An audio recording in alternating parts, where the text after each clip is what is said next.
Hello my dear students, तो स्वागत है आपका आपके अपने यूट्यूब चैनल पर। मैं नरोत्तम सिंह फिर से हाजिर हूँ नए वीडियो के साथ। और ये जो वीडियो है ये वीडियो रहने वाला है आपके इलेक्ट्रोस्टैटिक से। और इसमें भी हम जो इलेक्ट्रिक फील्ड है और जो इलेक्ट्रोस्टैटिक फोर्स है उसके बारे में आपको समझाने जा रहे हैं, उनसे रिलेटेड क्वेश्चंस करने जा रहे हैं। तो बने रहिएगा वीडियो में बिल्कुल लास्ट तक। और काफ़ी इंटरेस्टिंग क्वेश्चंस हैं जो आपके नीट लेवल के लिए, आपके मेंस लेवल के लिए काफ़ी ज़रूरी हैं, काफ़ी इम्पोर्टेंट हैं। ओके, तो स्टार्ट करते हैं अपने वीडियो को। और इस वीडियो में जो क्वेश्चंस हैं उसमें पहला जो क्वेश्चन है वो क्या है और कैसे है। पहला क्वेश्चन है कि यूनिफॉर्मली चार्ज्ड दो स्फीयर गिवन है हमें, ठीक है ना। दो बॉल्स हैं, स्फीयर बोल दो या फिर बॉल बोल दो, और ये यूनिफॉर्मली चार्ज्ड हैं, दोनों की दोनों यूनिफॉर्मली चार्ज्ड हैं, ए बॉल एंड बी बॉल, ठीक है। और दोनों के बीच में एक इलेक्ट्रोस्टैटिक फोर्स लग रहा है, दोनों बॉल्स के बीच में एक इलेक्ट्रोस्टैटिक फोर्स है और दोनों किसी एक डिस्टेंस पर रखी हैं। वो डिस्टेंस मैं मान लेता हूँ वो स्मॉल आर डिस्टेंस है, ठीक है। दोनों के बीच में स्मॉल आर डिस्टेंस है। और इसके बाद क्वेश्चन कह रहा है कि इन दोनों के बीच में जो इलेक्ट्रोस्टैटिक फोर्स लग रहा है ना, उस इलेक्ट्रोस्टैटिक फोर्स की वैल्यू है 2.0 इंटू 10⁻⁻5 न्यूटन। ये वैल्यू गिवन है हमें इलेक्ट्रोस्टैटिक फोर्स की। और क्वेश्चन कह रहा है कि एक कोई तीसरी बॉल है और वो अनचार्ज्ड है, अनावेशित बॉल है, और उसको इससे टच कराया। पहले इस पे मान लिया Q चार्ज है दोनों पे, A और B पर। अब इसको अनचार्ज को, न्यूट्रल को इससे टच कराया तो चार्ज डिवाइड हो जाएगा, Q/2 और Q/2। और इस C बॉल को उसके बाद इन दोनों के बीचों बीच में रख दिया, ठीक है। बीचों बीच में रख दिया तो डिस्टेंस कितनी हो गई इन दोनों के बीच में? इन दोनों के बीच में डिस्टेंस हो गई r/2। और ये जो दोनों हैं इनके बीच में भी डिस्टेंस कितनी हो गई? r/2। इस तरीके से अब क्वेश्चन कह रहा है कि F नेट निकालना है भाई C पर। क्या निकालना है? F नेट, कितना नेट फोर्स अप्लाई होगा। तो इसमें क्या करेंगे, पहले तो इन दोनों के बीच में मैं फोर्स देखूंगा, फिर इन दोनों के बीच में फोर्स देखूंगा, दोनों फोर्स को निकाल लेंगे और फिर नेट फोर्स निकाल लेंगे भाई। ये बॉल इसके ऊपर कितना फोर्स अप्लाई करेगी भाई, ठीक है। तो इसको मैं लिख रहा हूँ FAC से।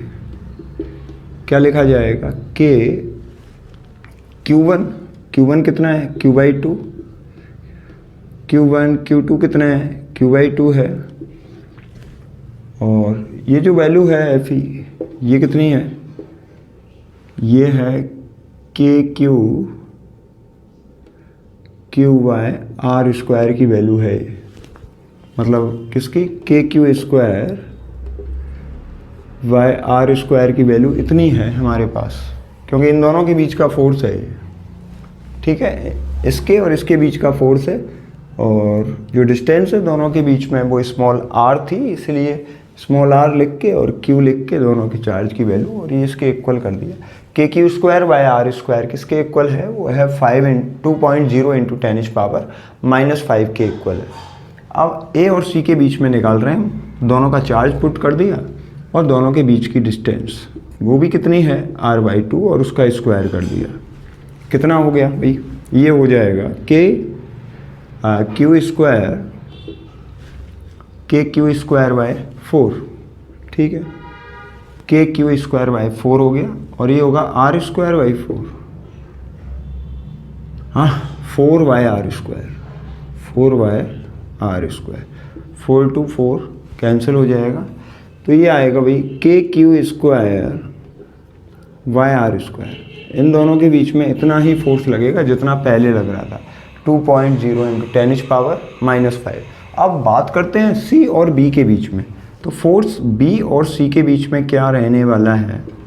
ये फोर्स निकाल लेते हैं कि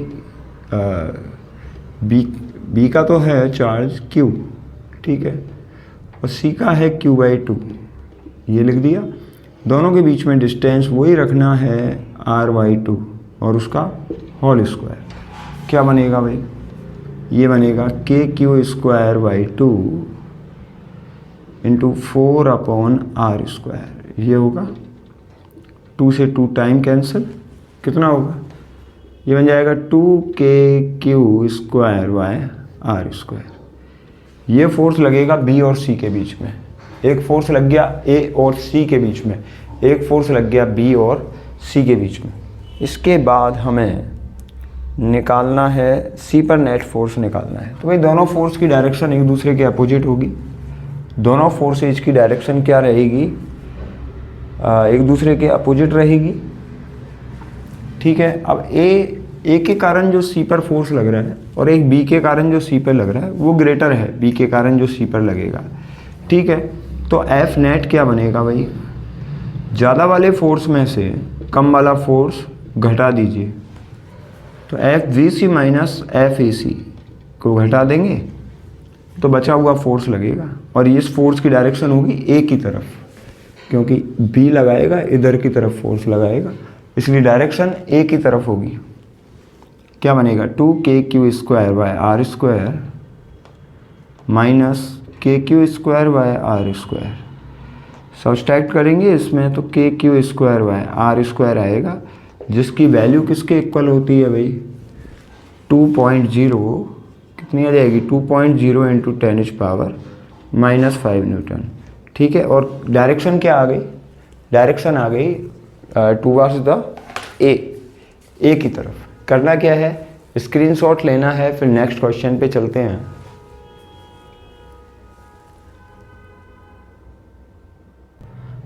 तो नेक्स्ट जो क्वेश्चन है वो कैसे है? देखिए, एक इलेक्ट्रॉन है और वो कितने वेलोसिटी से जा रहा है, उसकी जो वेलोसिटी है वो गिवन है हमें u 5 इंटू 10⁻6 5 इंटू 10⁻6 मीटर पर सेकेंड। इतनी वेलोसिटी है उस इलेक्ट्रॉन की, और वो इलेक्ट्रिक फील्ड में एंटर करता है इस वेलोसिटी से, ठीक है। ये इलेक्ट्रिक फील्ड है कोई, और इसमें वो इलेक्ट्रॉन इस तरीके से एंटर कर रहा है। ऐसे नहीं होना चाहिए, फिर डायरेक्शन इधर होनी चाहिए भाई, इस तरीके से। इस इलेक्ट्रिक फील्ड में वो इस तरीके से एंटर करता है इलेक्ट्रॉन कि ये उसके ऊपर डैम्पिंग प्रोड्यूस करता है, मतलब इसको मंद कर देता है, इसकी स्पीड को धीमी कर देता है, ठीक है। क्वेश्चन कह रहा है कि उसका जो एक्सेलरेशन है, वो जो डैम्पिंग एक्सेलरेशन है, हमें वो डैम्पिंग एक्सेलरेशन निकालना है।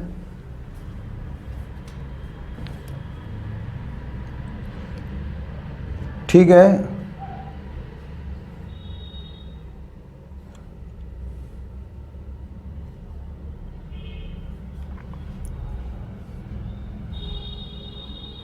नो इसमें ये है, और इलेक्ट्रिक फील्ड की जो वैल्यू है ना वो 10⁻³ गिवन है न्यूटन पर कूलम। जो इलेक्ट्रिक फील्ड है वो दे रखा है हमें 10⁻³ न्यूटन पर कूलम। और आगे क्वेश्चन कह रहा है इलेक्ट्रिक फील्ड को इस तरीके से लगाया है कि वह इलेक्ट्रॉन की स्पीड का क्या करता है, स्पीड को अपोज करता है। ये कह रहा है कि इलेक्ट्रॉन कितनी दूरी तक जाएगा और इसको रेस्ट में लाने में कितना टाइम लगेगा, ठीक है। तो ये इलेक्ट्रिक फील्ड में कितनी दूरी तक जाएगा हमें वो निकालना है सबसे पहली बात। तो उसके लिए मुझे इसमें एक्सेलरेशन निकालना होगा, ठीक है। तो जो एक्सेलरेशन है वो नेगेटिव आएगा, क्योंकि स्पीड इसकी क्या हो रही है, डिक्रीज हो रही है, और लास्ट में रेस्ट में हो जाती है, ठीक है। हम लिखते हैं ना, since electrostatic force F E, ये लिखा जाता है क्यू ई से। किससे लिखा जाता है? क्यू ई से लिखा जाता है इलेक्ट्रोस्टैटिक फोर्स। इसीलिए यहाँ भाई चार्ज तो अपना इलेक्ट्रॉन है ना, तो ई हो जाएगा। इसको किसके इक्वल लिख सकते हैं हम? एम ए के इक्वल। ए हमें निकाल लेना है, ए निकालना है हमें। ओके, तो ए निकलेगा, कैसे निकलेगा? सबसे पहले एक्सेलरेशन निकालना है, ई बाय एम से। ई क्या है? चार्ज है, चार्ज ऑन इलेक्ट्रॉन, वो लिख दीजिए 1.6 10⁻⁻90। कैपिटल ई की वैल्यू 10⁻³ है, ये लिख देंगे। और स्मॉल एम कितना आएगा भाई? इलेक्ट्रॉन पर मास 9.1 10⁻31 किलोग्राम। तो एक्सेलरेशन डायरेक्ट लिख रहा हूँ भाई, कितना एक्सेलरेशन आएगा? एक्सेलरेशन आना चाहिए 0.07 नो 1.8 10⁻14, 1.8 इंटू 10⁻14 मीटर पर सेकेंड स्क्वायर, इतना एक्सेलरेशन आना चाहिए। ओके, तो ये एक्सेलरेशन आ जाएगा भाई। अब इसमें आगे निकालना है, आगे क्या निकालना है कि वो कितनी डिस्टेंस ट्रैवल करेगा। ओके, तो वो कितनी डिस्टेंस ट्रैवल करेगा हमें वो निकालना है। उससे पहले यहाँ तक का स्क्रीनशॉट ले लीजिए, फिर आगे चलते हैं। ले लीजिए बेटा, स्क्रीनशॉट ले लीजिए, फिर आगे बात करेंगे हम। इसमें डिस्प्लेसमेंट निकालना होगा। ठीक है, एक्सेलरेशन आएगा, लेकिन काय में आएगा? ये माइनस में, क्योंकि डी एक्सेलरेट हो रहा है। जो पार्टिकल है वो डी एक्सेलरेट हो रहा है। चलिए, डिस्प्लेसमेंट के लिए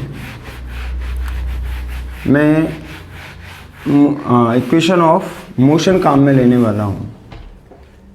ठीक है, equation of motion, Newton's equation काम में ले रहा हूँ। और कौन सी? थर्ड इक्वेशन काम में लेंगे, जिससे उसका डिस्प्लेसमेंट निकल जाएगा कि वो उस फील्ड में कितनी दूरी तक ट्रैवल करेगा, वो निकालना है। सिंस वी स्क्वायर ये लिखते हैं ना, is equal to U square -2as। क्यों माइनस क्यों लिखा?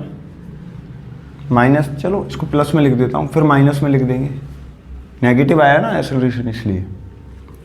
b की वैल्यू कितनी है? लास्ट में रेस्ट में हो जाता है, इसलिए b 0 रखेंगे। u की वैल्यू है 5 × 10⁻6 और माइनस का 2a। की वैल्यू कितनी आई थी भाई? ये तो भूल ही गए हम। a की वैल्यू आई थी हमारे पास 1.8 10⁻14, 1.8 × 10⁻14 ये आई थी। 2as हमें निकालना है। ओके, सॉल्व करेंगे इसको। पूरा टर्म उधर ले गया मैं, ये बनेगा 3.6 × 10⁻14 s इज इक्वल टू कितना आ जाएगा? 25 × 10⁻12। ओके, इसको सॉल्व करेंगे यहाँ से, तो s निकल कर आएगा अपना, डिस्प्लेसमेंट आ जाएगा 25 × 10⁻12 डिवाइडेड बाय 3.6 10⁻14। डिस्प्लेसमेंट जो रहने वाला है, तो जो डिस्प्लेसमेंट है वो रहेगा कितना? 0.07 मीटर। डिस्प्लेसमेंट कितना आ गया? 0.07 मीटर। इतना डिस्प्लेसमेंट आ गया। क्या करना है? स्क्रीनशॉट ले लीजिए, फिर आगे चलते हैं।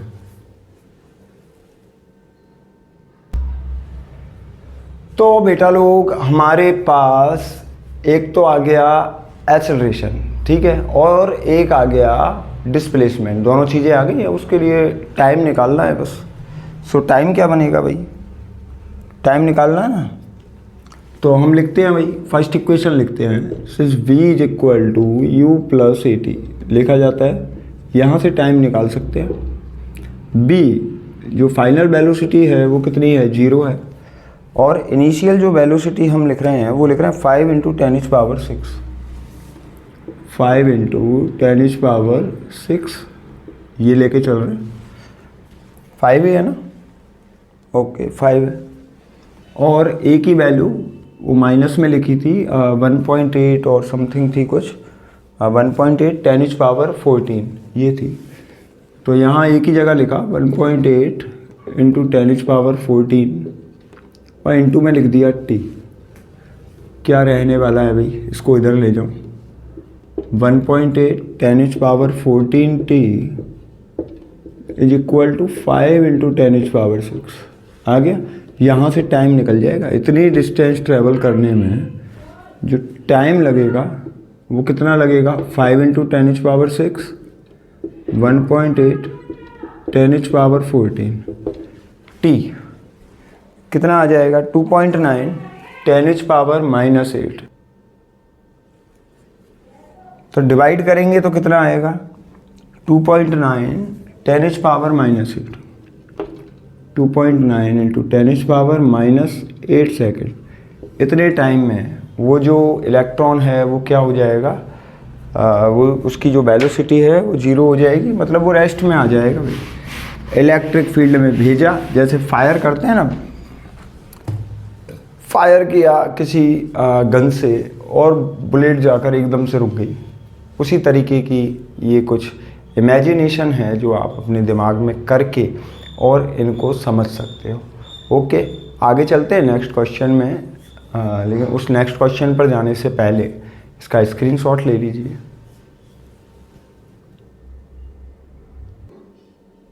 देखिए, अब चलते हैं नेक्स्ट क्वेश्चन में। नेक्स्ट जो क्वेश्चन है वो कैसे है, इसमें है एक स्मॉल एम मास की कोई बॉल है, इस तरीके से है।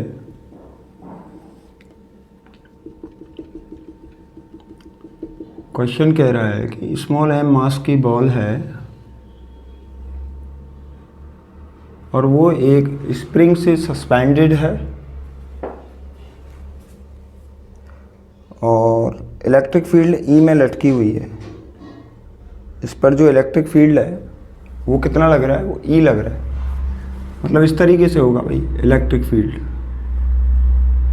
ये इलेक्ट्रिक फील्ड की डायरेक्शन, और उस इलेक्ट्रिक फील्ड में लटकी हुई है। इसका एम क्या है, मास है। जब इस बॉल को क्यू चार्ज दिया जाता है, बॉल को कितना चार्ज, क्यू चार्ज, बॉल पर चार्ज है तो स्मॉल क्यू है, दिया जाता है, तो ये जो वर्टिकल लाइन है उससे स्मॉल डी डिस्टेंस पर हो जाती है। वर्टिकल लाइन से कितनी डिस्टेंस पर हो जाती है, डी डिस्टेंस पर, ऐसे डिस्प्लेस्ड हो जाती है। यहाँ आ गई, मतलब ऐसे इसका डिस्प्लेसमेंट यहाँ इन दोनों के बीच में कितना गिवन है, डी, और मास इसका कितना होगा, mg। ठीक है, और इस पर फोर्स लगेगा QE, जो कि इलेक्ट्रिक फील्ड की डायरेक्शन में ही होगा, और उस फोर्स की वैल्यू कितनी होगी, QE होगी। तो ये QE की डायरेक्शन, ये mg फोर्स हो गया, जो कहाँ लग रहा है, बिल्कुल डाउनवर्ड। ओके, क्वेश्चन कह रहा है देन प्रूफ कीजिए कि E इज इक्वल टू, ये प्रूफ करना है हमें, E is equal to mg by Q. E is equal to क्या बनेगा, mg बाई क्यू, ठीक है, और ब्रैकेट में क्या, d upon L square minus D square, D upon under root L square minus D square. ये proof करना है, L square minus D square. तो जो इलेक्ट्रिक फील्ड है वो ये होगा, हमें ये प्रूफ करना है इसमें। ठीक है, तो मैं इसको कितने पे मान लेता हूँ, थीटा पर मान लेता हूँ। कितने पर मान लेता हूँ, ये डिस्प्लेस्ड हुआ कितने एंगल पर, थीटा पर। ओके, ये थीटा पर डिस्प्लेस्ड हुआ, तो ये एंगल कितना होगा, ये भी थीटा होगा। इसमें एक टेंशन होगा, स्ट्रिंग में कितना, टी, तो टी का थीटा की डायरेक्शन में जो कंपोनेंट होगा वो होगा टी कॉस थीटा। कितना होगा, टी कॉस थीटा, और इस डायरेक्शन में जो कंपोनेंट होगा वो होगा टी साइन थीटा। ओके बेटा लोग, टी कॉस थीटा होगा अपवर्ड डायरेक्शन में और टी साइन थीटा होगा इस डायरेक्शन में।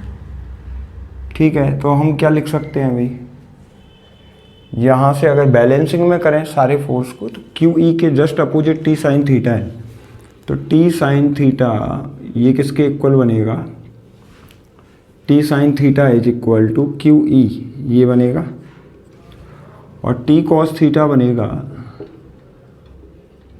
Is equal to M G. Okay, तो ये फोर्सेज हो गए भाई डिवाइड, हमने ये फोर्सेज निकाल लिए। इसकी जो लेंथ है स्ट्रिंग की वो स्मॉल एल है, ये एल होगी, ये भी क्या होगी, ये भी एल होगी। ऐसा कर सकते हैं भाई, डिवाइड कर सकते हैं इसको,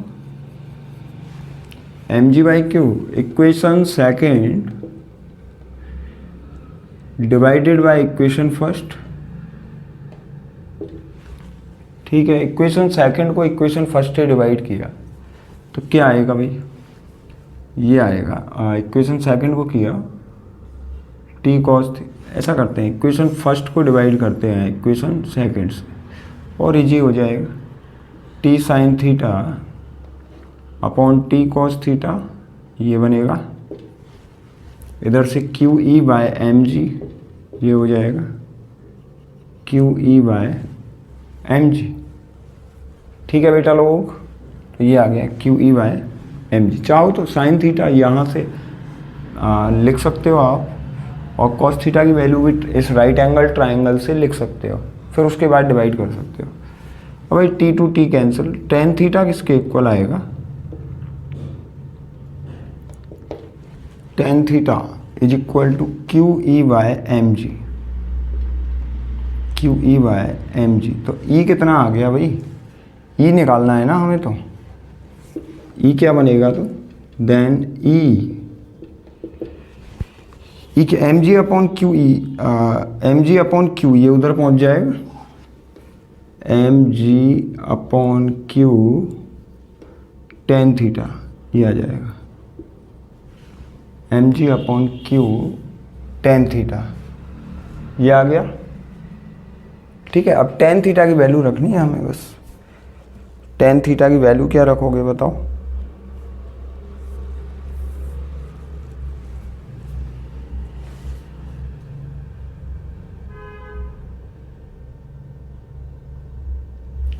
L square minus D square,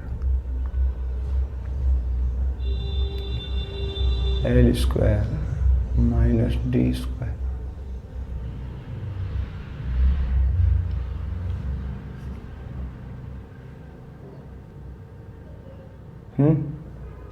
tan theta बन जाएगा ना, क्या बनेगा, डी अपॉन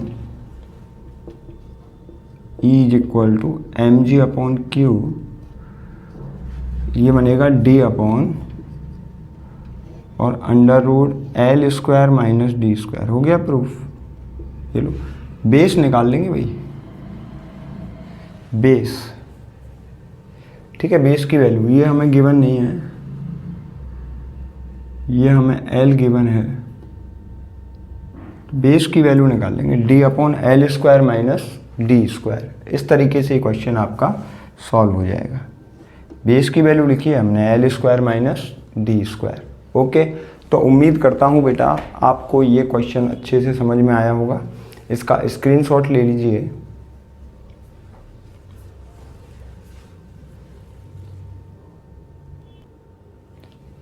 ठीक है, तो बेटा लोग उम्मीद करते हैं आपको ये वीडियो पसंद आया होगा, आपको अच्छा लगा होगा। ये जो वीडियो हैं, हमने जो 2 वीडियो आज डाले हैं आपके लिए, ये दोनों के दोनों जो वीडियो हैं वो इलेक्ट्रिक फील्ड से रिलेटेड हैं, इलेक्ट्रिक फील्ड के क्वेश्चंस हैं। अभी हम इलेक्ट्रोस्टैटिक पोटेंशियल और उनसे रिलेटेड क्वेश्चंस करेंगे और काफ़ी अच्छे अच्छे क्वेश्चंस करेंगे बेटा। और जो मेन पार्ट है वो इलेक्ट्रोस्टैटिक पोटेंशियल है, वहाँ से क्वेश्चन अच्छे लेवल का आता है। इसलिए जो क्वेश्चंस हैं वो हम वहाँ से अच्छे और भी अच्छे क्वेश्चंस करेंगे, और जितना हो सके उतना प्रैक्टिस करते रहिए। ठीक है, और फिर उसके बाद भी अगर आपको कोई क्वेश्चंस में किसी तरीके का डाउट लगता है, ठीक है, तो वो क्वेश्चंस आप हमारे कमेंट में रख सकते हैं। हम उससे रिलेटेड आपको वीडियो बनाकर भेज देंगे, जो भी है जिस तरीके का है। ठीक है, तो बने रहिए हमारे यूट्यूब चैनल पर और जितना हो सके उतना ज़्यादा से ज़्यादा चैनल को शेयर कीजिए।